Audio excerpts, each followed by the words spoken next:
రోజా రోజా ఏం చెప్పారండి? రోజా గారి గురించి, రోజా డైమండ్ రాణి, ఆమె గురించి ఏం మాట్లాడతాం? ఆమెకు సీట్ వస్తుందో రాదో డౌటు. రోజా రేవంత్ రెడ్డి యాక్సిడెంటల్ సీఎం కాదు, ఆమె ఎవరి దగ్గర పనిచేస్తుంది? ఆయన యాక్సిడెంట్ సీఎం. రేవంత్ రెడ్డి గారు ఫైటర్ రేవంత్ రెడ్డి గారు ఫైటర్, పోరాడిన యోధుడు.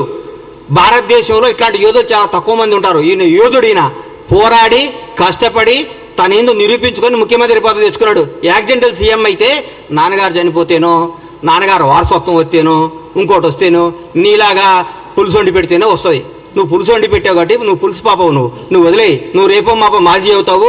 ఆ మాజీ ఈ మాజీ కలిసి పెట్టి ఇక్కడ వచ్చి జబర్దస్త్ ప్రోగ్రామ్ చేసుకుంటా, పగల జబర్దస్త్ షూటింగు, నైట్ పూట ఏమో మాజీలు కలిసి తాజాగా కేజీలు తెచ్చుకొని పులుసు వండుకొని పెట్టుకోను. అంతేగాని మా ముఖ్యమంత్రి అనే స్థాయి నీది కాదమ్మా తల్లి. నువ్వు స్థాయి కాదు, నువ్వు ఐటెం రానివి, నువ్వు ఐటెంలానే ఉండు.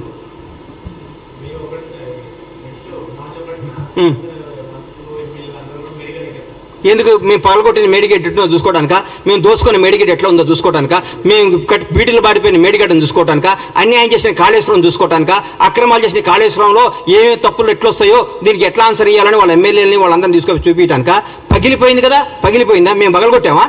మా ముఖ్యమంత్రి గారు, మా ఎమ్మెల్యేలు, మా మంత్రులపై పగలగొట్టి మీరు చూపించామా? మీరు కొట్టిన దాంట్లో పగిలిపోయింది, తప్పు ఒప్పుకోండి, దీన్ని బాగు చేయండి మా ప్రభుని ముఖ్యమంత్రి గారిని కోరుకోండి. దాన్ని ఎట్లా రిపేర్ చేయాలో, దాన్ని ఎట్లా ఓవర్కమ్ కావాలో, దాని ప్రజలకు ఎట్లా న్యాయం చేయాలో ఆలోచిస్తున్నాం. కానీ మీరు మేడిగడ్డ చూస్తేంది, పగిలిన మేడిగడ్డ అతుక్కుంటుందా?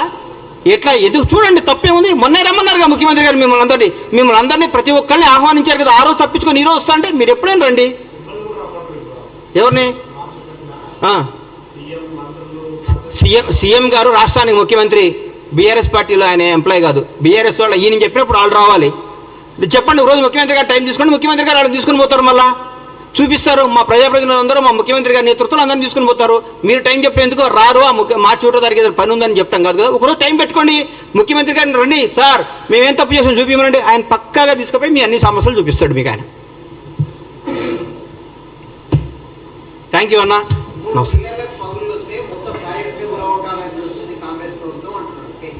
అన్నా ఒకటి గుర్తుపెట్టుకున్నా, ఒంట్లో ఒక ఏళ్ళకు షుగర్ వస్తే కాలు తీసేయరు, ఆ ఏళ్ళు తీసేస్తారు. ప్రాజెక్ట్ ఏం కొలుగొట్టాలని చూడలేదు, దాన్ని రిపేర్ చేస్తే ఆ ఏళ్ళు తీసేస్తే పెరగకుండా చూస్తున్నారు. ఆ 3 పిల్లలతో బాగవుతుందని, 3 పిల్లలు బాగు చేస్తే బాగవుతున్నాళ్ళు రాసిమనండి. రేపొద్దున పెద్ద విపత్తు వస్తే కూడా మాదే బాధ్యతను రాసిమనండి.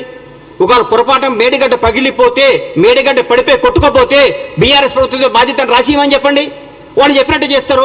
రేపొద్దున లక్షల కోట్ల జనం, వేల మంది ప్రాణాలు, కొన్ని కోట్ల ఆస్తులు రెస్పాన్సిబిలిటీ ఎవరు? రాజ్యాంగం. ఎవరు రెస్పాన్సిబిలిటీ? ప్రభుత్వ రెస్పాన్సిబిలిటీ. ఏది మంచో ఏది న్యాయమో అది చూస్తారు. మొత్తం పగిలిపోతే పనికిరానప్పుడు తీసేకేం చేస్తాం సార్? పనికి రానప్పుడు తీసేకేం చేస్తారు? పనికొస్తే పడగొట్టడానికి పిచ్చోళ్ళ ఇల్లు. పడికొస్తే ఇంతమందికి ఉపయోగపడేది ఉంటే ఎందుకు పడగొడతారు దాన్ని? మీరు తప్పు చేస్తున్నారు. మీరు 3 పిల్లర్లు వస్తే, మనిషిలో 3 పిల్లర్లు వస్తే దాని రేపు 3 పిల్లలు 30 పిల్లర్లు కాకుండా దీన్ని అరికట్టాలి. లేకుంటే 3 పిల్లలు రిపేర్ అయితే కథ ఉందని బాగొద్దున్నాళ్ళు రాసిమనండి. ఈ మేడిగడ్డ, ఈ కాళేశ్వరం వల్ల ఏ నష్టం వచ్చినా, ఏ విపత్తు వచ్చినా ఏదైనా బాధ్యత మాది అని రాసిమనండి. దాని ప్రకారం పోదాం. రేపైనా పొరపాటు జరగడం జరిగితే కొన్ని వేల ప్రాణాలు, లక్షల ప్రాణాలు పోతాయి, కొన్ని కోట్ల ఆస్తులు అన్యాయం అయిపోతాయి. ఎవరు దానికి రెస్పాన్సిబిలిటీ? నువ్వా కేటీఆర్ రెస్పాన్సిబిలిటీ?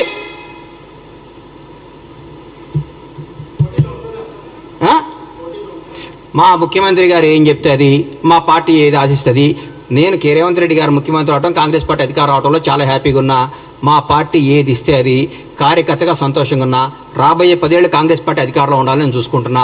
కాంగ్రెస్ పార్టీ అధికారంలో ఉంటుందని ఆశపడుతున్నా. బ్రహ్మాండంగా ఉంటుంది, బ్రహ్మాండంగా చేస్తాను మీ అందరికీ హామీ ఇస్తున్నా. థ్యాంక్ యూ అన్న.